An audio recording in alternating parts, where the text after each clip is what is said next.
Hey everyone, we're back here. It's day one at the 6.5 Summit. I'm Daniel Newman, one of the hosts here at the 6.5.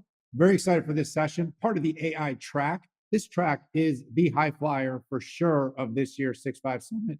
Now that we don't love all our tracks, all parts of the technology stack, very important. And of course, it is a big year and we are fighting the rough waters here at the 6.5 Summit. I'm going to be joined here right now by Sanjay Poonen, CEO at Cohesity. Sanjay, welcome to the summit. How are you doing? Daniel, thanks for having me on your show. Honored. So great to have you here. Patrick and I always love having you on our different shows, seeing you around the world. It's been great watching what you're doing at Cohesity, and I really look forward to talking about it here today. Me Um, too. it's funny, you and I have had a number of conversations since you took the role at Cohesity, and one of the things you and I talked about quite a bit over the last year has been AI. I think, if you weren't focused on it a year ago, which you were, you're definitely going to be focused on it now. And that's what everybody out there is saying. But you really came to market just recently with a big vision for AI. You introduced Cohesity Touring. Tell me a little bit about what Cohesity Touring is, some of the use cases you see for it, both now and in the future. Yeah, thank you, Daniel. I think, listen, in the context of some of these vortex of factors, like multi-cloud has been the last 10, 15 years, cybersecurity has been a recurring theme. Certainly, the notion of intelligence and insights has been more and more topically relevant. And now, because of generative AI, large language models, and ChatGPT being an example of that, the world is abuzz on that topic. And we felt we should brand everything that we do in our platform and a name, very similar to uh, Salesforce Einstein might be one, maybe the early days of IBM Watson, and now of course Google's called the Vertex AI.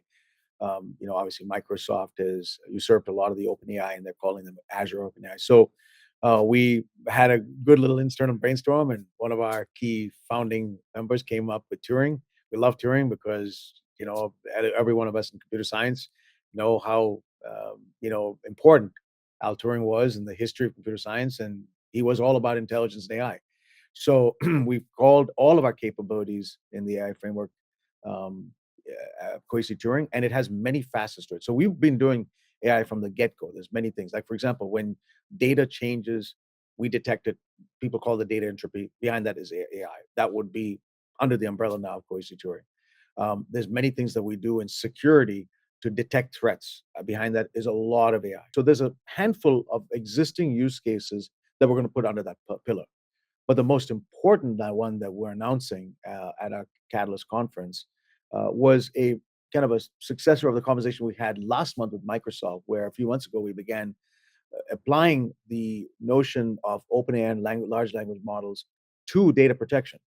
And I'd love to talk about that with you, which is, how do you use AI powered search to find if you had a large backup file? Imagine you worked at a bank and it was a 100-year bank, and 10 years ago or 5 years ago, you wrote a profound document on some particular topic. And somebody once said, "Hey, what did Daniel write about this particular topic?" And it's buried in a bunch of documents and emails. And he said, "Can you come back with a half-page essay of what Daniel wrote there?" And you may be still at the bank, or maybe you retired. And now using large language models, OpenAI is one example of them, or Vertex AI. It comes back with a half-page essay by searching AI-powered all of the backup files. That's what we're innovating. We announced it a month ago with Microsoft in a prototype form. We're announcing it at Catalyst with Google, and we're going to go and deliver it. We've filed for multiple patents in this area. We think we are, again, true to Cohesity's roots, doing something unique in the industry where we're going to take the lead in this particular area. Yeah, it's really interesting to hear all that, and I love the examples that you're giving. First of all, what we can do on top of large language models, Sanjay, is pretty unbelievable. My firm, Futurum, launched its own Futurum AI to be able to do advisory and analytics. And the fact is companies have the opportunity now to leverage generative AI to be incredibly competitive, whether you're small or big. And I think companies, a lot of why you set out to disrupt the market you set out to do. There was a legacy approach to doing data protection, and you guys said, we think it can be done differently. And now you add on generative AI, and it's like, wow, what is possible becomes much more significant. Now, I've talked a lot about, policy, responsibility, governance. These are critical areas. We've seen the OpenAI CEO Sam Altman on the Hill. We've seen a number of other top, companies being brought in to talk to policymakers about responsible AI. I noticed that in Cohesity Touring, you've put a lot of focus around responsible AI. Talk to me more about that. Yeah, I think what we feel is important, and I think it's really good that the rest of the industry, as Microsoft, Google, and others, are also talking about the same thing. You have to have guardrails. It's the same way that you think about anything that was so important and powerful, whether it was a printing press or whether it was a matchstick for fire, or certain uses of artificial intelligence in the past, whether it's image recognition, video recognition, facial recognition. You have to put some governance and guardrails for society. And the good news is, in this use case, there's a lot of consumer use cases for large language models that, speculate, is this computer sentient? Is it a human being? Is it not? Uh, should I be asking it the meaning of life? Should I be protecting it from giving back advice on how to create bombs or things that are harmful to society? The good news in our use case is it's enterprise, and we're using it in a use case that's very confined and will have all of the security privileges. You will not be able to search for what Daniel wrote 5, 10 years ago if you don't have security privileges to it. And we're not imagining you're asking, the Cohesity backup, large hundreds of petabytes for the meaning of life. It won't know the meaning of life because no one wrote about it. So it's a very confined use case of where we're starting. Could we do other things which will have, but the most important in this confined use case is security. We got to make sure that people are not authorized to be able to access that data won't be able to. And there's plenty of privileges of refinement of security access that prevents someone who's not be able to access that data today, and similarly won't be able to access the data of about that person in the past. And then we have to take, in certain industries, you have to be extra careful. For example, medical records. If someone's running a SaaS solution and you want to search, well, you're not allowed to do that because it's consumer medical records, not stuff. So you will have the same type of privileges. You should really think of this as, it's a little bit, the best analogy is, in the 1980s, some of the audience listening to this was born after the 1980s. But if you're in the 1980s, 70s, we all listened to music on a cassette tape. And, my favorite, I don't know, whatever, maybe Michael Jackson, Beat It, the Thriller. You had that favorite song, and it was impossible to find, but you found it. You like kept the cassette tape right there. But then came a CD, and the invention of a CD had an index, and you could then go right to song number 5. Well, you kind of evolve it now to modern day, MP3s or whatever have you, or songs on an iPod, iPhone, and so on and so forth. You can go right to the millisecond practically of a song.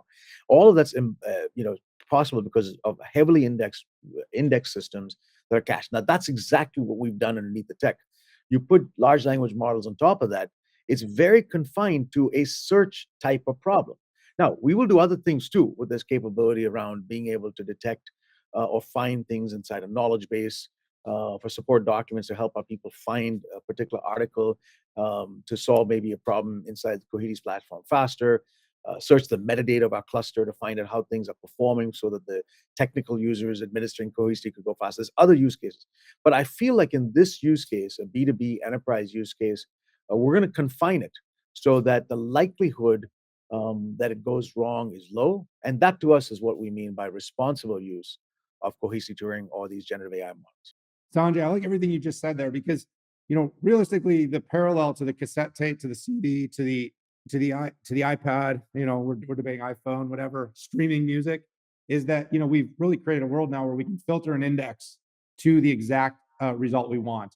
Now, with generative, we're filtering, indexing, and abstracting even more so, and it's pretty incredible what we're actually able to do with it. And a lot of things you've been up to too. You talked about Microsoft. You've been doing a lot of partnership stuff. So I know recently you expanded your partnership with Google Cloud as well, and Google is doing a lot of really interesting things in this space. Yeah, absolutely. I mean, to me, we are, multi-cloud, vendor, Amazon and Google actually investors in this company. We felt many of our customers, and very customer driven. Microsoft was customers were asking us to work with them. So, in the context of Google Cloud, actually, quite frankly, all three of these CEOs, Andy Jassy, Satya Nadella, and Thomas Green, I'd worked very closely with in my VMware days and setting up the VMware partnership with them. We called them and asked them that we wanted to do the same thing we'd done with OpenAI at Microsoft, also with Vertex AI. We studied it and we found that the applicability of our stack and the prototype we built already was not, it was easily also buildable on top of Google. Google's going to be a major player in AI too. They won't be the only player. They'll be a very prominent player in their roots. They're very strong AI engineers from their acquisitions in the past, DeepMind to everything they've done recently. And Thomas Kurian has got a very strong vision. He's actually speaking at Catalyst of where he's taking that. So we're excited about that partnership. Yeah, I'm gonna ask you about Catalyst in a minute. Now, you also made a bold move and you announced a data security alliance. Can you tell me a little bit more about how that's developing? Yeah, you know, one of the first calls I made when I joined this company was Kevin Mandia, whom I affectionately call the Sherlock Holmes of fighting cyber warfare for the world. I mean, when the government or anybody goes through something or boards, the first person they call is Kevin Mandia in the world. And with his appointment, we also formed a partnership with some of the best companies in their categories: Palo Alto, CrowdStrike, Tenable, Splunk, Microsoft Security, Mandiant, you know, many, many others. And as we did that, we felt like we should create this village effect because in security, it takes a village to fight the bad guys. And this was the first time we were forming a data security alliance for our space and allowing partners, maybe even competitors, to join that so that we could all collectively. And now, beyond just the Barney announcement of alliance, there's substance behind it where we're building technology integrations to all of them, so that the integration feeds of the threat vectors that they see could inform us. So if they're, I mean, you know, Microsoft sees 65 trillion you know, events, you know, per day, and they want to be able to send us a feed that could then inform our scanning engine on large amounts of data that we back up to protect it and help you build a resilient enterprise. So all of those things were very useful. Data Security Alliance is being advanced with a few more members that we're adding at Catalyst, you know, Zscaler, ServiceNow, and Netscope. So I'm super excited about the future of this. Our goal is to make it a wide alliance for many players to participate in. Yeah, another company too, Sanjay, that's been very active in the AI conversation, especially for enterprise, has been IBM. And Cohesity and IBM have also, you're just kind of going down the line of setting up these really important partnerships with critical companies and enterprise AI and enterprise, you know, is going to be one of the biggest areas of development. We've talked a lot about open and consumer and open internet stuff, but this is where the growth is going to come. And this is where the data, Sanjay, becomes so important. Talk about how you're building your partnership with IBM to focus on that security and cyber resiliency part, because that's something that, all the data, all the AI in the world, if it's not secure, big problem. Yeah, you know, like I mentioned with the other CEOs, Arvind Krishna has been a friend of mine. Really impressed with what he's doing at IBM. We built a really strong partnership, IBM and VMware. So I called him up, and they're actually a competitor in our space. They have a product called Tivoli Storage Manager. Now, the more recent name was Spectrum Protect. So, you know, I asked them, could we partner together? And they felt as they evolved that portfolio product that overlapped with us, we were the best product in the market. They looked at all of our competitors and felt that we were the best product. So they're actually OEMing our product exclusively as they look at modernizing their portfolio. They're calling that new product IBM Storage Defender, which underneath the covers is Cohesity.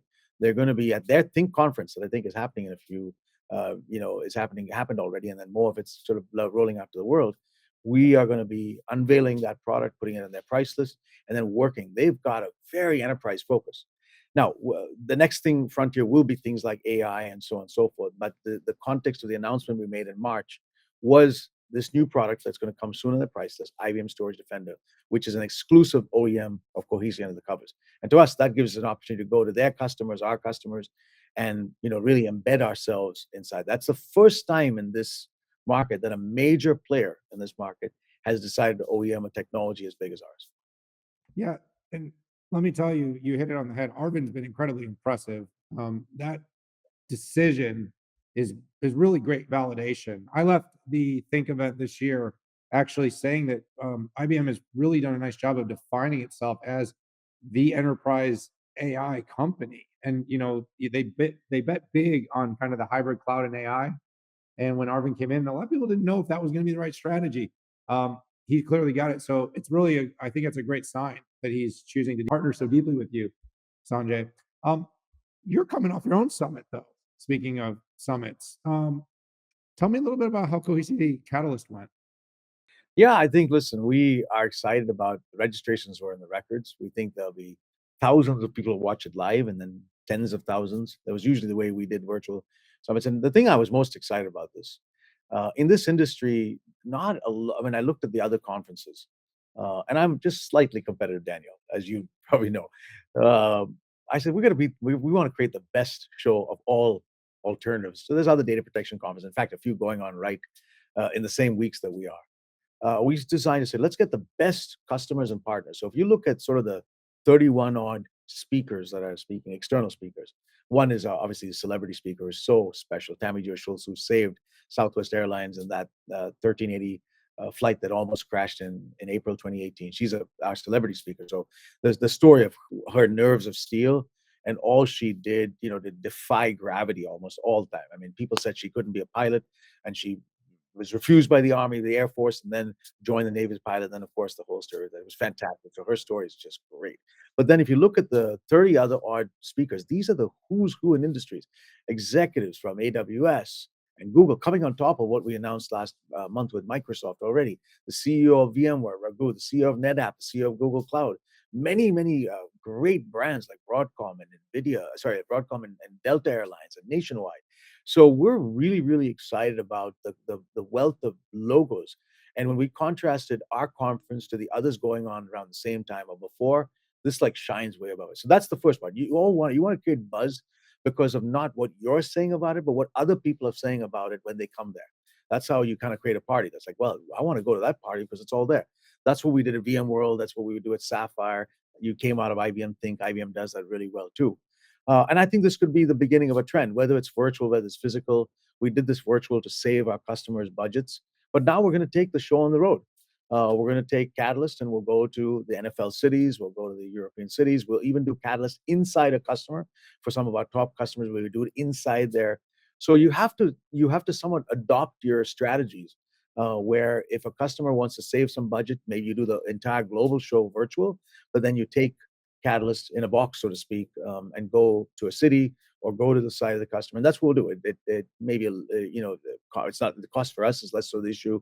We want to make this most optimized. And now with digital content, just like we're talking about in your show, it's amazing what you could do with vignettes of videos with customers. So we're excited about it.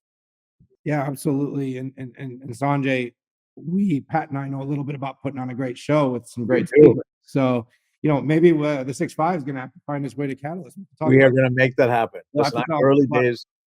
Patrick said the same thing. Uh, Daniel, I'd love to. I'm just like 7, 8 months in my role here. You've planted the seed well.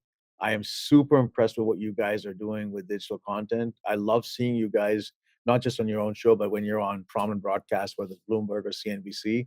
You're articulate, you're very smart. This is the new age of influencers like both of you. And I've respected you from a distance. And I met Patrick first, but then he was always talking about you and we do stuff together. So it's an honor to be on your show. And I look forward to cultivating the friendship and relationship. Absolutely love it. And by the way, love that that's on the record. So let's wrap up here, Sanjay. You've got a big picture story here. You've got technology, you've got innovation, you've got AI, you've got a pretty incredible set of ecosystem partners that are buying in big, IBM, Microsoft, Google, AWS, and more. I guess you've got great technology, you've got a great ecosystem. It seems like you're really focused on ecosystem, though. Why are you leaning in so much on that? I'd love to end on that. Well, I think, listen, we're trying to create a multi-billion-dollar company, and one of those great brands that I've seen before, VMware and SAP, and those companies, became big because they sat on the shoulders of giants. I love that Isaac Newton phrase. I see clearly because I stand on the shoulders of giants, and I watched that through my years. I was very fortunate to be at SAP from the journey to 10 to 20, and probably had even a little more influence in VMware's journey from 6 to 12. But that ecosystem made us powerful, whether it was the Accentures of the world that we work closely with at SAP, or the core hardware vendors that we work closely with at VMware, and then many, of course, many applications players. I believe the same way here. For Cohesity to be 10 times our size, okay, I can grow organically. But it's a heck of a lot nicer if I can get an ecosystem and they all say, you are the winner in the space. When IBM says, I looked at the whole space in data protection, data security, and the best product is Cohesity. Wow, what a statement. When AWS says, I looked at the entire space and I'm going to put money behind this company investment, huge testament. So I want the biggest tech players to acknowledge I'm the best product. And then we go to market together. And then it's not just Barney announcement. We want to be the best product. We will go to market to make our joint customers successful. Now, the other thing, finally, it says you can't do this over 5,000 partners. You pick the most important category winners in their space, and you know who they are. You go deep with them, and then of course the relationships I've had over the years with these CEOs. It's a phone call away, and typically they've known me. I have a little bit of a equity with them of having done some good work with them in the past, and they then open the door for me to go do things with them. And that's how life is built. Life is built on relationships, and I'm super honored to have many of these folks. And now you and Patrick and others are part of that relationship circle too. Absolutely, Sanjay. And you know what? That's really a great way to end it. I think about things exactly the same way. The old adage of it's not what you know, but who you know. But when you actually have a great product, you have a great culture, you have a great team, and you know the right people, that's a very fertile ground for growing a great company. And I look forward to, and I know Patrick looks forward to continuing to watch Cohesity's story, tracking it, analyzing it, providing our perspective, and hopefully making it easy for us to have positive things to say. Uh, Thank you. Sanjay, let's have you back often. Have a great year ahead of you, and thank you so much for being part of our 2023 6-5 Summit. Thank you, Dan, and congratulations on all your success on this show. And you too. All right, everybody, you heard it here. We are here day one. We are in the AI track. This is great stuff. We talked a lot there about not only AI and responsible AI, but we talked about the importance of keeping data secure and protected, which, let's face it, none of these technology tracks alone make the digitally transformed and innovative company. Stick with us. We'll have more for you soon.